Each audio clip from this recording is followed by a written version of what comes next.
By 1986, the group had detected a significant increase in a handful of cancers and, surprisingly, no birth defects, though geneticists had expected them. The lifespan study told scientists a great deal about the effects of a single exposure of a terrifically large blast of radiation lasting less than a second, but little about the impact of chronic low doses of radioactivity, the kind of exposure served up by the Chernobyl accident and related to the ongoing lawsuits in the United States. At the time, like now, scientists confessed that they knew very little about the effects of low doses of radioactivity on human health. For that reason, after Chernobyl, leading scientific administrators in UN agencies and national health agencies called for using the Chernobyl accident to carry out a long-term, large-scale epidemiological study to determine the effects of low doses of radiation on human health. Unfortunately, those requests went nowhere at first because Soviet officials asserted that health damages was limited to the 24 firefighters who died from acute radiation poisoning. They insisted that there were monitoring of the health of neighboring residents and found no change in their health. Soviet spokespeople told the international community that they did not need help. Thank you very much. Silos of knowledge. Health physics, a moribund field in the West and a secretive field in the Soviet Union, suddenly appeared in the spotlight after Chernobyl accident. Archival records show that the two silos of knowledge about the effects of low doses of radiation on human health emerged in the wake of the Chernobyl accident. Western health physicists oriented around the lifespan study, while Soviet health physicists worked from specialized closed clinics producing literature that mostly was filled in classified libraries.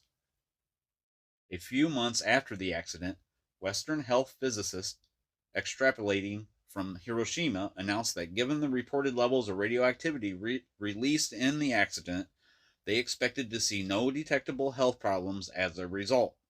From the Soviet side, spokespeople gave vague assurances, but scientists were silent. For security reasons, Soviet health physicists did not take the podium. Anyway, they were busy. Behind the Iron Curtain, Soviet scientists near the accident quietly got to work figuring out the extent of the damage. A few days after the accident, Anatoly Romanenko, Minister of Health in Ukraine, called up medical brigades to examine evacuees and the villagers in the contaminated area. Several thousand doctors and nurses fanned out across the Soviet countryside. The effort would have been unimaginable outside of a socialist state highly skilled in the art of mass mobilization. In Ukraine alone, doctors examined 70,000 children and over 100,000 adults in the summer following the accident. People judged to have received high doses were sent to hospitals in Kiev, Leningrad, and Moscow. By late May, the number of hospitalized citizens rose to tens of thousands. For the subsequent 5 years, the last years of the Soviet Union, doctors and medical researchers in Ukraine and Belarus tracked health statistics in contaminated regions. This is where I want to give you a few names. Yuri Bandichevsky. I believe he was a biologist in Belarus. He was in that 2001 Kiev Symposium film called Nuclear Controversies, trying to get the truth out about what was occurring.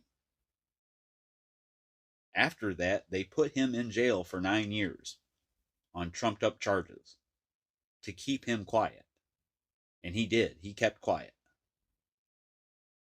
For the subsequent 5 years, another name, Alexei Yablokov. He is Russian from, I believe, Moscow. And he was in the political sciences. He was in that same film. Go look that up. For the subsequent 5 years, the last years of the Soviet Union, okay, yeah, I read that. They reported the results in classified documents each year. Their reports show that after the accident, frequencies of health problems in 5 major disease categories grew annually. Soviet doctors did not have access to ambient measurements of radioactivity in the environment and the food chain because that information was classified. So doctors did what they had long done in the Soviet Union. They used their patients' bodies as biological barometers to determine doses of radioactivity.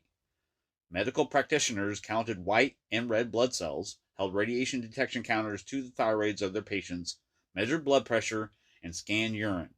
They looked for chromosal damage in blood cells and counts of radioactivity in tooth enamel. Using these biomarkers, Soviet doctors determined the doses of radioactivity their patients had encountered externally and ingested internally. Doctors calculated the range of radioactive isotopes lodged in their patients' bodies. A KGB general who ran his own KGB clinic in Kiev for KGB agents and their families counted 12 different radioactive isotopes in organs and tissue of his patients. In 1986, in neighboring Belarus, which received the majority of the Chernobyl fallout, and I can tell you why, because Russia, well, the Soviet Union, flew cloud seeding missions. And Russia recently gave a fighter pilot a medal for his actions of flying those cloud seeding missions. When they seeded those clouds, that created large amounts of rain clouds. Those radionuclides were attracted to that water and bonded and flowed to the ground, where it was much more manageable and out of the air before it made it to Soviet airspace. That's why Belarus was hit so hard with mutations, thyroid issues, you name it. They had it. Okay. Track the impact. Okay. Receive scientists at the Belarusian Academy of Science set up case control studies to track the impact in real time on the health of children and pregnant women, two populations judged to be especially vulnerable.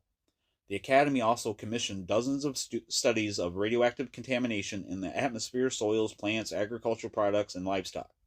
They grew on a body of knowledge that Soviet scientists had clandestinely developed over 4 decades in clinics stationed near secret nuclear installations that had suffered a large number of accidents and spills of radioactive effluents during the Cold War rush to produce weapons. Those effluents come from our nuclear reactors as well, people. In April 1986, the respected president of Belarusian Academy of Science sent to Moscow a 25-page report that reflected the renaissance of science in fields of radiologically and radioecology and radiobiology that had flourished in the contaminated regions as a result of the Chernobyl disaster. That person laid out what his Institute of Radiobiology had found.